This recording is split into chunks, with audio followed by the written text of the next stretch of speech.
So my GFOA journey began when I was in grad school in Chapel Hill. It's in the MPA program there, and I'm in my public finance course. Learned about GFOA and actually used some of the materials in a paper that I wrote. That was my first exposure, and then several years later, I was really fortunate that the city manager in the city of Savannah took a risk on me, and at 28 years old appointed me as budget director. I was wholly unprepared for that, and the finance director reached out and said, well, Chris, why don't you come to the GFOA conference? And I think you'll see that you're going to learn some stuff that is going to help you do your job better. And so I went to Denver, my first GFOA conference, and I was just absolutely blown away with the wealth of materials, with folks that I met, still lifelong friends and colleagues. And I went back and started implementing what I learned at GFOA.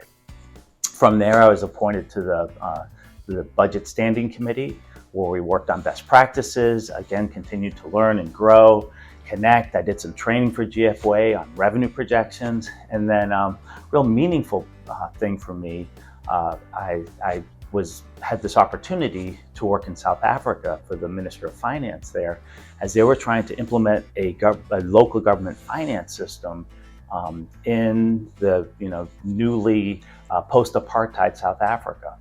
And the minister wanted somebody who had experience. And so I remember when I went for my interview with the head of the local government finance division there, talked about my experience, and I told him about GFOA. He seemed very interested. Well, I ended up getting the position. And I remember my first day on the job, I walked into the offices in Pretoria, and there was the director of local government finance there, and he had bought every single thing that GFOA ever had, and it was all across his wall. And he said, I want you to bring, he called it GFOA, I want you to bring GFOA to South Africa. And so I had the opportunity for 2 years to help them set up their local government finance system. It's an incredible experience, which would not have happened without GFOA. Came back to Savannah, more years as budget director, and then assistant city manager, and continued my involvement with GFOA. In fact, through GFOA, I learned about budgeting for outcomes, or priority-based budgeting, which we implemented in Savannah, which I think really helped us get through the global financial crisis. I was eventually elected to the GFOA executive board, and then had the great honor to serve as GFOA president in 2012. And then, a couple of years later, the position came open as executive director.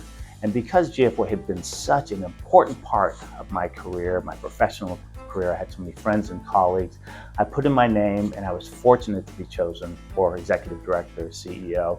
For the past 8 years, it has been one of the greatest professional pleasures of my life to be able to serve you all and to really, I feel like, help you make a difference in the communities where you serve. And so now at GFOA is 120 years. We have a great future ahead of us. I look forward to working with you more closely, continuing to seek our mission to advance excellence and innovation in government finance, to build thriving communities, and together we're going to do that. And I'd love to hear your stories.